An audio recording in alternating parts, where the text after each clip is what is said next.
أعوذ بالله من الشيطان الرجيم.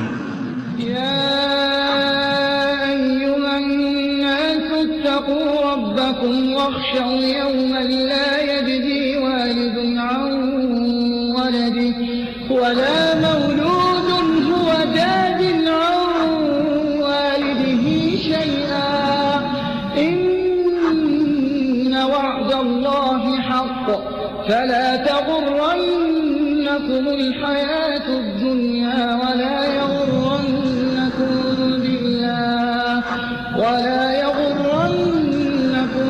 بالله الغرور.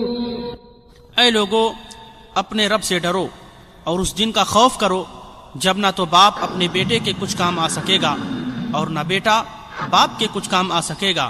بے شک اللہ کا وعدہ سچا ہے، پس دنیا کی زندگی تم کو دھوکے میں نہ ڈال دے اور نہ فریب دینے والا شیطان تمہیں اللہ کے بارے میں کسی طرح کا فریب دے. سورہ لقمان آیت نمبر 33. إن الحمد لله نحمده ونستعينه ونستغفره ونعوذ بالله من شرور أنفسنا ومن سيئات أعمالنا من يهده الله فلا مضل له ومن يضلل فلا هادي له. أشهد أن لا إله إلا الله وحده لا شريك له وأشهد أن محمدا عبده ورسوله. أما بعد فإن خير الحديث كتاب الله وخير الهدي هدي محمد صلى الله عليه وسلم وشر الأمور محدثاتها وكل محدثة بدعة وكل بدعة ضلالة وكل ضلالة في النار. أعوذ بالله من الشيطان الرجيم. بسم الله الرحمن الرحيم. أفأمنوا مكر الله فلا يأمن مكر الله إلا القوم الخاسرون.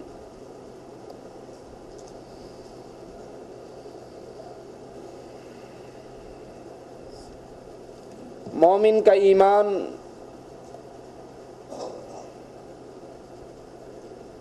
ہمیشہ دو حالتوں کے درمیان رہتا ہے.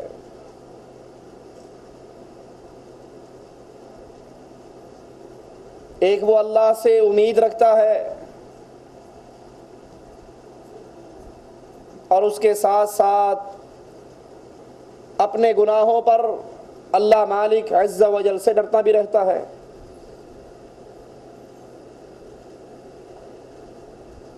خوف اور امید کے درمیان مومن کا ایمان ہوا کرتا ہے. کچھ لوگوں کے ہاں یہ عقیدہ ہے، جیسے وہ آدھی کلندریہ رابعہ بصری کا قول بڑا مشہور ہے کہ جنت کے پانی سے جہنم کو بجھا دوں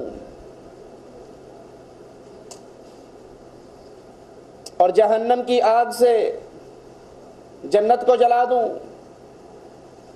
نہ جنت رہے نہ جہنم رہے، پھر بے خوف ہو کر اللہ کی عبادت کروں. اور سننے والی عوام جن کی اکثریت جاہلوں پر مشتمل ہوتی ہے، وہ کہتے ہیں جی بڑی پیاری بات کی ہے، بڑے کام کی بات کی ہے، اس کو تو کوئی لالچ نہیں ہے، اس کو کوئی امید نہیں ہے، یہ خالص اللہ کی رضا کے لیے کام کر رہے ہیں، نہ ان کو جہنم کا ڈر ہے نہ ان کو جنت کی طمع ہے، یہ صرف اللہ کی ذات کو راضی کرنے کے لیے عمل کرتے ہیں. حالانکہ یہ فکر گمراہی کا دروازہ کھولتی ہے، یہ فکر اہل ایمان کی نہیں. ایک بزرگ کی تقریر میں سن رہا، وہ کہتے ایک عارف باللہ اللہ کے ولی جب مرنے لگے تو ان کے سامنے جنت کو کر دیا گیا. اس نے کہا یہ کیا ہے یا اللہ؟ تو غیب سے آواز آئی تیری ساری زندگی کی محنتوں کا ہم بدلہ دے رہے ہیں اس جنت کی شکل میں. یہ سننا تھا کہ وہ چیخ مار کے رویا کہ میری ساری زندگی کی محنت کا بدلہ یہ جنت ہے. اگر یہ ہے تو میری ساری زندگی برباد ہو گئی، میں نے تو جنت کے لیے کچھ نہیں کیا، میں نے تو اللہ تیرے لیے کیا۔ جب جنت بھی نہ ہو جہنم بھی نہ ہو تو پھر تو نے اللہ سے کیا لینا ہے؟ اسی طرح یہ ہمارے ہاتھ میں فضائل صدقات ہے۔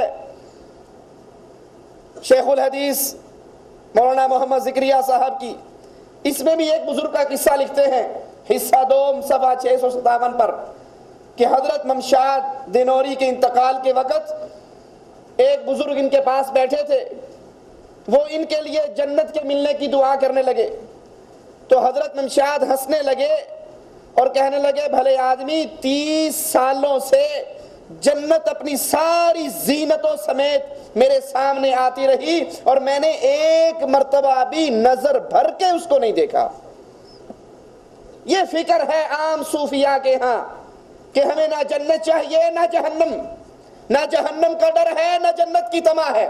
ہم بے خوف ہو کر بغیر لالچ کے، بغیر کسی امید پر اور بغیر کسی لالچ کے اللہ کی عبادت کرتے ہیں، اور سننے والی عوام سمجھتی ہے کہ یہ اصل اللہ کے ولی ہے، یہ اصل پہنچی ہوئی ہستیاں ہیں، حالانکہ یہ فکر رکھنے والے لوگ گمراہ ترین لوگ ہیں۔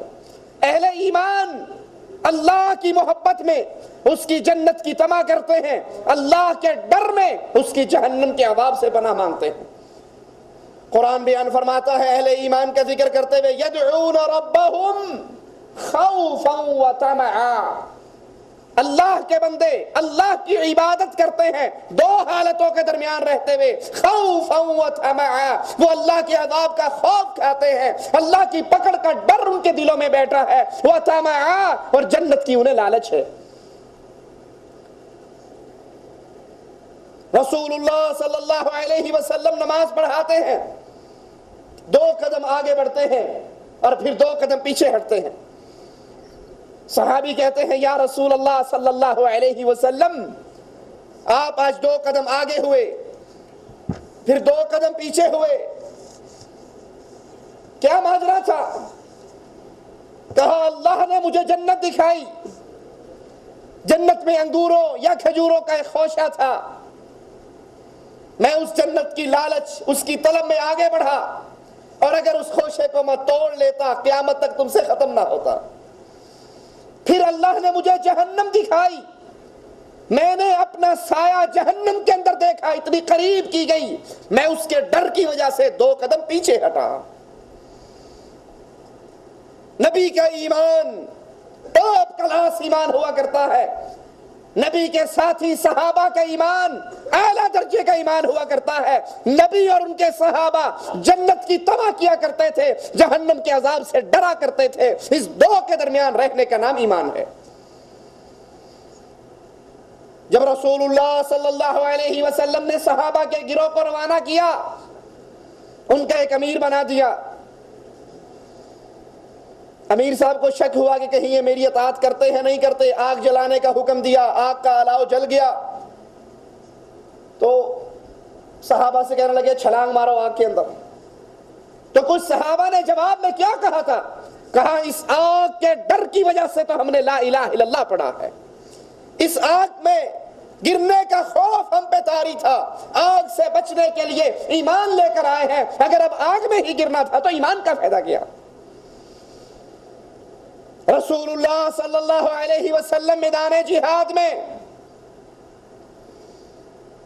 کفار اللہ کے نبی کو گھیر لیتے ہیں، آپ کے ساتھ 7 یا 8 صحابہ رہ جاتے ہیں، اللہ کے نبی آواز بلند کرتے ہیں من یردہم عنا وہو رفیقی فی الجنہ، کون ہے آج جو محمد علیہ السلام کو ان کفار سے دور رکھے گا، رکاوٹ بنے گا، ان سے بچائے گا، اللہ اس کو محمد کا ساتھی جنت میں بنائے گا صلی اللہ علیہ وسلم۔ یہ جنت تو صحابہ کی طلب اور طلب ہوا کرتی تھی۔ ایک جنگ کے موقع پہ اللہ کے نبی نے فرمایا قوموا الی جنت ارضها کارض السماء والارض، جنت کی طرف دوڑو، جنت کی طرف بھاگو جس کی چوڑائی زمین و آسمان سے بڑھ کر۔ ایک صحابی کہنے لگے یا رسول اللہ صلی اللہ علیہ وسلم میرے اور جنت کے درمیان صرف اتنی ہی بات حائل ہے کہ یہ کفار مجھے قتل کر ڈالیں؟ فرمایا ہاں. جیب سے کھجوریں نکالتے ہیں, کھجوریں کھا رہے ہیں, 7 کھجوریں ہیں, ایک کھاتے ہیں, دوسری کھاتے ہیں, تیسری کھاتے ہیں, پھر بقیہ کھجوروں کی طرف نظر دوڑا کر کہتے ہیں 4 کھجوریں جیب میں, یہی ناشتہ ہے, یہی دوپہر کی روٹی ہے, یہی رات کا کھانا. 4 کھجوروں کو دے کر کہتے ہیں انہا لحیات طویلہ, یہ تو بڑی لمبی زندگی ہے کہ